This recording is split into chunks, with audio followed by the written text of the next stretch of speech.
भगवान श्री कृष्ण का अवतरण। एक बार यह संसार ऐसे राजाओं की अनावश्यक सैन्य शक्ति से बोझिल हो गया जो वास्तव में असुर किंतु अपने आप को राजा मान रहे थे। तब सारा संसार विषुबद्ध हो उठा और पृथ्वी की अधिष्ठात्री देवी, जिसे भूमि कहते हैं, इन आसुरी राजाओं से उत्पन्न अपनी विपदाओं को बताने के लिए ब्रह्मा जी के पास गई। भूमि ने गाय का रूप धारण किया और वह सजल नेत्रों से आंसू भरकर ब्रह्मा के समक्ष प्रकट हुई। वह शोकार्त थी और श्री भगवान की करुणा जगाने के लिए रो रही थी। उसने पृथ्वी की विपदाग्रस्त स्थिति का वर्णन किया। इसे सुनकर ब्रह्मा अत्यंत दुखित हो गए। वह तुरंत क्षीर सागर के लिए चल पड़े, जहाँ भगवान श्री विष्णु निवास करते हैं। ब्रह्मा जी के साथ शिव जी इत्यादि सारे देवता थे और भूमि भी उनके साथ बोली। क्षीर सागर के तट पर आकर ब्रह्मा जी भगवान श्री विष्णु को, जिन्होंने पहले वराह का दिव्य रूप धारण करके पृथ्वी लोक की रक्षा की थी, प्रसन्न करने का उपाय करने लगे। वैदिक मंत्रों में पुरुष सूतक नाम का एक विशेष प्रकार की प्रार्थना है। सामान्य रूप से देवतागण इसी पुरुष सूत का उच्चारण करके भगवान श्री विष्णु को नमस्कार करते हैं। यहाँ यह ज्ञातव्य है कि जब भी किसी लोक में कोई उपद्रव होता है, इस लोक का अधिष्ठाता देव इस ब्रह्मांड के स्वामी ब्रह्मा के पास जा सकता है और ब्रह्मा जी भी परमेश्वर श्री विष्णु के पास जा सकते हैं, किंतु वे वहीं प्रत्यक्ष दर्शन नहीं अपितु क्षीर सागर के तट पर खड़े होकर उनका प्रत्यक्ष दर्शन कर सकते हैं। इस ब्रह्मांड के अंतर्गत श्वेत दीप नामक एक लोक है जिसमें क्षीर सागर है। विविध वैदिक वर्णमय से ज्ञात होता है कि जिस प्रकार इस लोक में लवण सागर है, उसी प्रकार अन्य लोकों में भी अनेक प्रकार के तरल सागर हैं। कहीं क्षीर सागर है तो कहीं तेल सागर और कहीं सुरा सागर तथा अन्य तरलों के सागर हैं। पुरुष सूक्त ही वह आदर्श प्रार्थना है जिसे देवता गण क्षीरोदकशायी श्री भगवान को प्रसन्न करने के लिए पढ़ते हैं। क्षीर सागर में शयन करने के कारण वे क्षीरोदकयाशी श्री विष्णु कहलाते हैं। वह ही श्री भगवान है जिनसे इस ब्रह्मांड के समस्त अवतार प्रकट होते हैं। जब सभी देवताओं ने श्री भगवान की स्तुति पुरुष सूतक द्वारा कर ली तो उन्हें प्रकट रूप से उत्तर नहीं मिला। अतः ब्रह्मा जी स्वयं ध्यान करने में लग गए और तब भगवान श्री विष्णु ने उन्हें एक संदेश भेजा। ब्रह्मा ने इस संदेश को देवताओं तक प्रेषित कर दिया। वैदिक ज्ञान प्राप्त करने की यही विधि है। यह वैदिक ज्ञान सर्वप्रथम श्री भगवान से ब्रह्मा को हृदय के माध्यम से प्राप्त होता है। जैसा कि श्रीमद् भागवतम के प्रारंभ में कहा गया है, तेने ब्रह्मा हृदयादि कव्य। वेदों का दिव्य ज्ञान हृदय के द्वारा ब्रह्मा तक प्रेषित हुआ। उसी प्रकार यहाँ भी केवल ब्रह्मा ही भगवान श्री विष्णु द्वारा प्रेषित संदेश को समझ पाए और उन्होंने तुरंत कार्यवाही के लिए देवताओं को प्रसारित कर दिया। यह संदेश इस प्रकार था: श्री भगवान शीघ्र ही अपनी परम शक्तियों सहित पृथ्वी पर प्रकट होंगे और जब वे पृथ्वी लोक में असुरों के संहार तथा भक्तों की संस्थापन का उद्देश्य पूरा करने के लिए रहेंगे, तब तक देवताओं को भी उनकी सहायता के लिए वहीं रहना चाहिए। उन्हें तुरंत उस यदुवंश में जन्म ग्रहण करना चाहिए जिसमें यथा समय श्री भगवान भी प्रकट होंगे। भगवान श्री कृष्ण स्वयं वसुदेव के पुत्र रूप में प्रकट होंगे। उनके प्रकट होने के पूर्व सारे देवताओं को अपनी अपनी पत्नियों सहित संसार भर में विभिन्न पवित्र परिवारों में श्री भगवान को उनके कार्य में सहायता पहुंचाने के लिए प्रकट होना चाहिए। यहाँ पर ततिप्रयार्थम शब्द अत्यंत उपयुक्त है, जिसका अर्थ है कि देवताओं को चाहिए कि श्री भगवान को प्रसन्न करने के लिए इस पृथ्वी पर प्रकट हों। दूसरे शब्दों में, कोई भी जीव जो श्री भगवान को प्रसन्न करने के लिए ही जीवित रहता है वह देवता है। देवताओं को यह जानकारी भी दी गई कि भगवान श्री कृष्ण के अवतार के पूर्व पृथ्वी पर भगवान श्री कृष्ण का पूर्ण अंश अनंत प्रकट होगा, जो अपने लाखों फनों से ब्रह्मांडों को धारण किए हुए है। उन्हें यह भी सूचित किया गया कि श्री विष्णु की बहिरंगी शक्ति माया भी, जिससे समस्त बद्ध जीव आकृष्ट होते हैं, परमेश्वर के आदेश के अंतर्गत उनकी प्रयोजन सिद्धि के लिए प्रकट होंगी। समस्त देवताओं तथा भूमि को भी मधुर वचनों से आदेश तथा सांत्वना देने पश्चात समस्त प्रजापतियों के पिता ब्रह्मा जी अपने धाम सर्वोच्च लोक ब्रह्मालोक को चले गए। यदुवंश का नायक राजा शूरसेन मथुरा प्रदेश तथा उन्हीं के नाम से प्रचलित जनपद शूरसेन पर शासन कर रहा था। राजा शूरसेन के शासन के कारण मथुरा नगरी समस्त यदु राजाओं की राजधानी बन गई। मथुरा इसलिए भी राजधानी बनी क्योंकि यदुओं का परिवार अत्यंत पवित्र था और वे जानते थे कि मथुरा ही एक ऐसा स्थान है जहां द्वारका के ही समान भगवान श्री कृष्ण का नित्य वास रहता है। एक बार शूरसेन के पुत्र वसुदेव देवकी को ब्याह कर अपनी नवपरिणीता पत्नी के साथ रथ पर चढ़कर अपने घर जा रहे थे। देवकी के पिता देवक ने प्रचुर दहेज दिया था, क्योंकि वह अपनी पुत्री को अत्यधिक चाहता है। उसने सैकड़ों रथ दिए थे जो पूर्णतः स्वर्ण मंडित थे। उस समय उग्रसेन का पुत्र कंस अपनी बहन देवकी को प्रसन्न करने के लिए वसुदेव के रथ के घोड़ों की रास स्वेच्छा से अपने हाथ में लेकर हाँकने लगा था।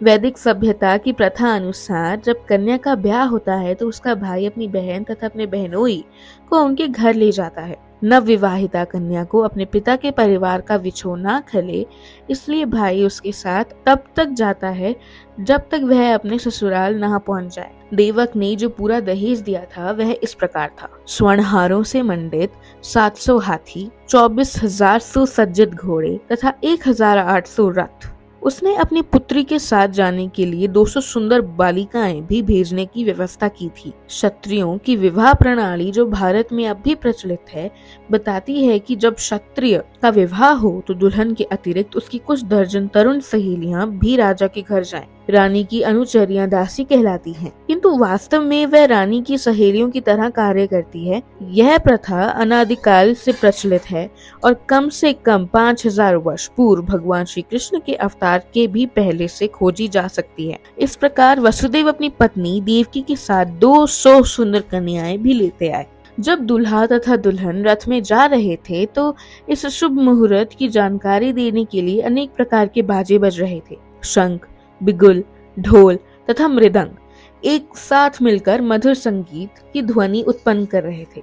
बारात अत्यंत मनोहर ढंग से आगे बढ़ रही थी और कंस रथ को हाँक रहा था। तभी आकाश से अचानक एक आश्चर्यजनक ध्वनि गूंजी, जिसने विशेष रूप से कंस को उद्बोधित कर दिया। हे कंस, तुम कितने मूर्ख हो! तुम अपनी बहन तथा बहनोई का रथ हाँक रहे हो, किंतु तुम यह नहीं जानते कि तुम्हारी इसी बहन की 8वीं संतान तुम्हारा वध करेगी। कंस भोजवंशी उग्रसेन का पुत्र था। कहा जाता है कि कंस समस्त भोजवंशी राजाओं में से सर्वाधिक असुरी था। आकाशवाणी सुनते ही उसने देवकी के केश पकड़ लिए और उसे अपनी तलवार से मारने जाने ही वाला था। वसुदेव को कंस के इस दुर्व्यवहार पर आश्चर्य हुआ, अतः वह अपने इस क्रूर निर्लज्ज साले को शांत करने के उद्देश्य से अत्यंत तर्क तथा प्रमाण सहित इस प्रकार बोले: हे मेरे प्रिय साले कंस, तुम भोजवंश के सर्वाधिक प्रसिद्ध राजा हो और लोग तुम्हें महानतम योद्धा तथा पराक्रमी के रूप में जानते हैं। आखिर तुम इतने क्रुद्ध क्यों हो गए कि अपनी बहन को उसके विवाह के शुभ अवसर पर ही मारने के लिए उद्यत हो गए? तुम मृत्यु से इतने भयभीत क्यों हो? मृत्यु तुम्हारे जन्म के साथ ही उत्पन्न हो चुकी है। जिस दिन तुमने जन्म लिया उसी दिन से तुम्हारी मृत्यु प्रारंभ हो गई है। मान लो कि तुम 24 वर्ष के हो, तो इसका अर्थ यह हुआ कि तुम पहले ही 24 वर्ष मर चुके हो। तुम हर पल हर क्षण मर रहे हो, तो फिर मृत्यु से इतना क्यों डर रहे हो? अंततः मृत्यु अवश्यम भावी है। तुम चाहे आज मरो या 200 वर्ष बाद, तुम मृत्यु से बच नहीं सकते। तुम्हें मृत्यु से इतना क्यों डरना चाहिए? वस्तुतः मृत्यु का अर्थ है कि इस वर्तमान शरीर का विनाश। जैसे ही यह वर्तमान शरीर कार्य करना बंद कर देता है और भौतिक प्रकृति के 5 तत्वों में मिल जाता है, तो शरीर के भीतर की आत्मा शरीर के वर्तमान कर्मों तथा उनके फल के अनुसार दूसरा शरीर ग्रहण करता है। यह मनुष्य की सड़क पर चलने के समान है। मनुष्य अपना पांव आगे बढ़ाता है और ज्यों ही उसे विश्वास हो जाता है कि उसका पांव ठोस भूमि पर पड़ा है, तो वह दूसरा पांव उठाता है। इसी प्रकार यह शरीर भी एक के बाद दूसरा शरीर बदलता रहता है और आत्मा देह अंतर करता रहता है। देखो ना, कितनी सतर्कता से पौधे का कीड़ा एक टहनी से दूसरे में जाता है। इसी प्रकार जब उच्च अधिकारी यह निर्णय लेते हैं कि अगला शरीर कैसा हो, तो जीव अपना शरीर बदल देता है। तब तक जीव इस भौतिक संसार में बद्ध रहता है, तब तक उसे एक के बाद दूसरा भौतिक शरीर ग्रहण करना ही होगा। उसे अगला शरीर उसके इस जीवन में कर्मों तथा उनके फलों के अनुसार प्रकृति के नियमों द्वारा प्रदत्त होता है। यह शरीर स्वप्नों में देखे जाने वाले शरीरों में से किसी एक के समान है। सोते समय स्वप्न में हमें अपनी मानसिक सृष्टि के अनुसार अनेक शरीरों की रचना करते रहते हैं। हम स्वर्ण देख चुके हैं और पर्वत भी, अतः स्वप्न में हम इन दोनों विचारों को मिलाकर स्वर्णिम पर्वत देख सकते हैं। कभी कभी सपने में हम अपने शरीर को उड़ता हुआ देखते हैं और उस समय हम अपने वर्तमान शरीर को बिल्कुल भूल जाते हैं। इसी प्रकार ये शरीर बदलते रहते हैं। जब तुम्हें कोई शरीर मिलता है तो तुम विगत शरीर को भूल जाते हो। स्वप्न में हम न जाने कितने नए प्रकार के शरीरों के साथ संपर्क करते हैं, किंतु जगने पर हम उन सबको भूल जाते हैं। ये भौतिक शरीर वास्तव में हमारी मानसिक क्रियाशीलता की रचनाएं हैं, किंतु इस समय हम अपने विगत शरीरों का स्मरण नहीं कर पाते। मन बड़ा ही चंचल है, कभी यह कुछ स्वीकार करता है और तुरंत उसी वस्तु को अस्वीकार कर देता है। इंद्रिय तृप्ति के 5 विषयों रूप, रस, गंध, शब्द तथा स्पर्श के संपर्क से ही मन स्वीकार और अस्वीकार करता रहता है। चिंतनशील विधि द्वारा मन इंद्रिय तृप्ति के विषयों के संपर्क में आता है और जीव इच्छा अनुसार विशेष प्रकार का शरीर प्राप्त करता है। अतः शरीर भौतिक प्रकृति के नियमों द्वारा प्रदत्त एक उपहार है। जीव शरीर ग्रहण करके अपनी शरीर की रचना के अनुसार इस जगत में सुख भोगने या दुख सहने के लिए फिर से आता है। किसी विशेष शरीर के बिना हम विगत जीवन से प्राप्त मानसिक दशा के अनुसार सुख या दुख का अनुभव नहीं कर सकते। हमें विशेष प्रकार का जो शरीर मिलता है वह मृत्यु के समय हमारी मानसिक दशा के अनुसार ही मिलता है। सूर्य, चंद्र या नक्षत्र जैसे प्रकाशमान लोकों का प्रतिबिंब जल, तेल या घी जैसे विभिन्न प्रकार के कुंड में पड़ता है। यह प्रतिबिंब पात्र की गति के ही अनुसार हिलता डुलता है। चंद्रमा का प्रतिबिंब जल पर पड़ता है और जल के हिलने से चंद्रमा भी हिलता प्रतीत होता है, लेकिन वास्तव में चंद्रमा हिलता नहीं। इसी प्रकार मानसिक कल्पना से जीव विभिन्न प्रकार के शरीर ग्रहण करता है, यद्यपि उसका इन शरीरों से कोई संबंध नहीं होता, किंतु माया के प्रभाव से मोहित होने के कारण जीव सोचता है कि उसका संबंध एक विशेष प्रकार के शरीर से है। बद्ध जीवों की यही जीवनशीली है। मान लो कि कोई जीव इस समय मनुष्य शरीर को प्राप्त है। वह सोचता है कि वह किसी मानव समुदाय या किसी विशेष देश या विशिष्ट स्थान से संबंधित है। वह अपनी पहचान उसी रूप में करता है और व्यर्थ ही दूसरे शरीरों की तैयारी में जुट जाता है, जिसकी उसे आवश्यकता ही नहीं होती। ऐसी इच्छाएं तथा मानसिक कल्पनाएं विभिन्न प्रकार के शरीर के कारण हैं। भौतिक प्रकृति का आच्छादक प्रभाव इतना प्रबल होता है कि जीव को जैसा भी शरीर मिलता है वह उसी में प्रसन्न रहता है और अत्यंत प्रसन्नता पूर्वक उस शरीर से अपनी पहचान करने लगता है। अतः मेरी प्रार्थना है कि तुम अपने मन तथा शरीर के आदेशों से अभिभूत ना हो। इस तरह वसुदेव ने कंस से प्रार्थना की कि वह अपनी नवविवाहिता बहन से द्वेष ना करे। किसी को दूसरे से द्वेष नहीं करना चाहिए, क्योंकि द्वेष ही इस लोक में तथा परलोक में जब वह यमराज के समक्ष होगा भय का कारण बनता है। वसुदेव ने देवकी की ओर से कंस से अनुनय विनय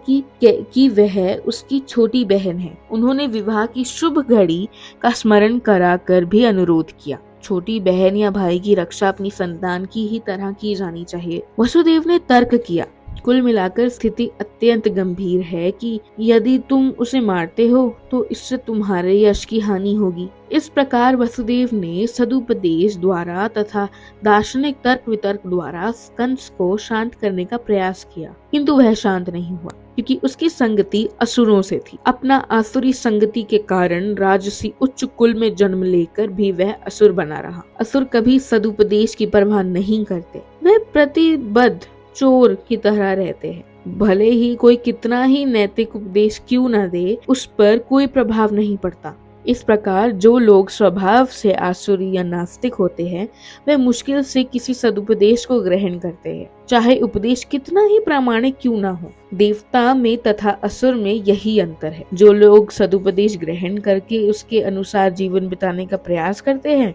वे देवता कहलाते हैं, और जो ऐसे सदुपदेश को ग्रहण करने में अक्षम होते हैं वे असुर कहलाते हैं। जब वसुदेव कंस को शांत करने में असफल रहे तो वे असमंजस में पड़ गए कि वे अपनी पत्नी देवकी की किस तरह रक्षा करें।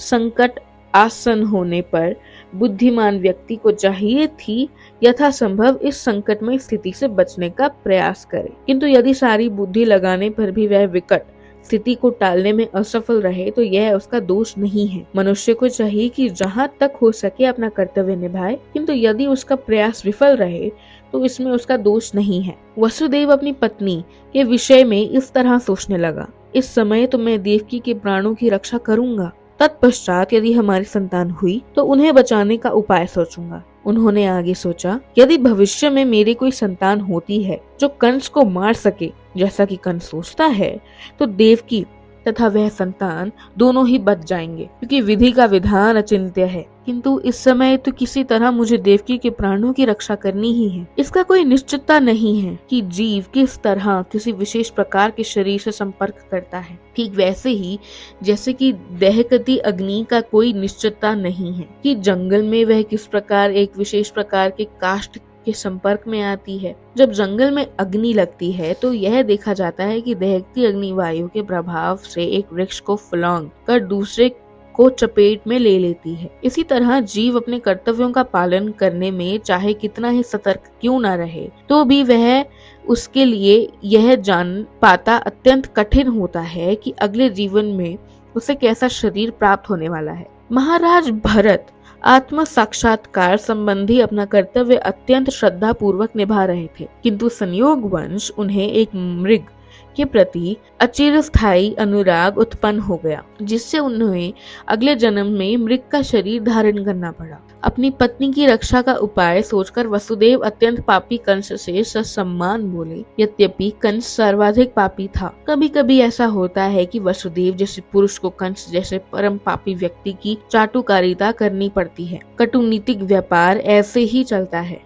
यद्यपि वसुदेव अत्यधिक खिन्न थे, किंतु ऊपर से वह मुस्कुराने लगे। कंस अति निर्दयी था, इसलिए उन्होंने इस निर्लज्ज को इस प्रकार संबोधित किया, हे मेरे प्रिय कंस, तुम यह मान लो कि तुम्हें अपनी बहन से कोई खतरा नहीं है। तुम्हें खतरे की आशंका इसलिए है क्योंकि तुमने आकाशवाणी सुनी है, किंतु यह खतरा तो तुम्हारी बहन के पुत्रों से आना है जो इस समय यहाँ उपस्थित नहीं है, और कौन जानता है कि भविष्य में पुत्र हो या नहीं। इस विचार से तुम अभी सुरक्षित हो, ना ही तुम्हें अपनी बहन से डरने का कोई कारण है। यदि उसके पुत्र उत्पन्न होते हैं तो मैं वचन देता हूँ कि मैं उन सबों को लाकर यदि उसके पुत्र उत्पन्न होते हैं तो मैं वचन देता हूँ कि मैं उन सबों को लाकर आवश्यक कार्यवाही के लिए तुम्हारे समक्ष प्रस्तुत करता रहूंगा। कंस वसुदेव के वचनों के महत्व को जानता था और वह उनके तर्क से आश्वस्त हो गया। फलतः उस समय वह अपनी बहन के जघन्य वध से विरत हो गया। इस प्रकार वसुदेव प्रसन्न हुए और उन्होंने कंस के निर्णय की प्रशंसा की तथा अपने घर लौट आए। तत्पश्चात देवकी के प्रति वश एक संतान हुई। समय आने पर वसुदेव तथा देवकी ने 8 पुत्रों तथा एक कन्या को जन्म दिया। तब पहला पुत्र उत्पन्न हुआ तो वसुदेव अपने वचन के अनुसार उसे कंस के पास तुरंत ले आए। कहा जाता है कि वसुदेव अपने वचन के लिए अत्यंत विख्यात थे और वे अपना यश बनाए रखना चाहते थे। यद्यपि नवजात पुत्र को कंस के हाथों में सौंपना वसुदेव के लिए अत्यंत कष्टप्रद था, किंतु इससे कंस अत्यंत प्रसन्न हुआ। वह वसुदेव के आचरण से कुछ दयार्द हो उठा। यह अत्यंत आदर्श घटना है। वासुदेव जैसे महात्मा के लिए अपना कर्तव्य पालन करते हुए कुछ भी कष्ट नहीं होता। वसुदेव जैसा विद्वान पुरुष बिना हिचक के अपना कर्तव्य पालन करता है। इससे विपरीत कंस जैसा असुर कोई भी घृणित कर्म करने में कभी हिचकता नहीं। इसलिए कहा गया है कि साधु पुरुष सभी प्रकार का कष्टमय जीवन सहन कर सकता है। विद्वान पुरुष अनुकूल परिस्थितियों की प्रतीक्षा किए बिना अपना कार्य कर सकता है। कंस जैसा नरशंस व्यक्ति कोई भी पाप कर सकता है और एक भक्त श्री भगवान को प्रसन्न करने के लिए सब कुछ न्यौछावर कर सकता है। वसुदेव के व्यवहार में कंस संतुष्ट हो गया। वह यह देखकर आश्चर्यचकित था कि वसुदेव ने अपने वचन का पालन किया है। अतः उन पर दयालु तथा प्रसन्न होकर इस प्रकार बोलने लगा, मेरे प्रिय वसुदेव, इस पुत्र को मुझे भेंट करने की कोई आवश्यकता नहीं है। मुझे इस पुत्र से कोई खतरा नहीं है। मैंने सुना है कि तुम्हारा तथा देवकी का 8वां पुत्र मुझे मारेगा, तो फिर मुझे क्यों व्यर्थ ही इस पुत्र को स्वीकार करना चाहिए। तुम इसे वापस ले जा सकते हो। तब वसुदेव अपने प्रथम पुत्र को लेकर घर लौट रहे थे, तो यद्यपि वे कंस के व्यवहार से प्रसन्न थे, तथापि उन्हें उस पर विश्वास नहीं हो रहा था, क्योंकि वह जानते थे कि कंस किसी के वश में नहीं है। एक नास्तिक पुरुष कभी भी अपने वचन का पक्का नहीं हो सकता। जो व्यक्ति अपने इंद्रियों को वश में नहीं रख सकता, वह अपने संकल्प में किस प्रकार दृढ़ हो सकता है। महान राजनीतिज्ञ चाणक्य पंडित ने कहा है, कभी भी किसी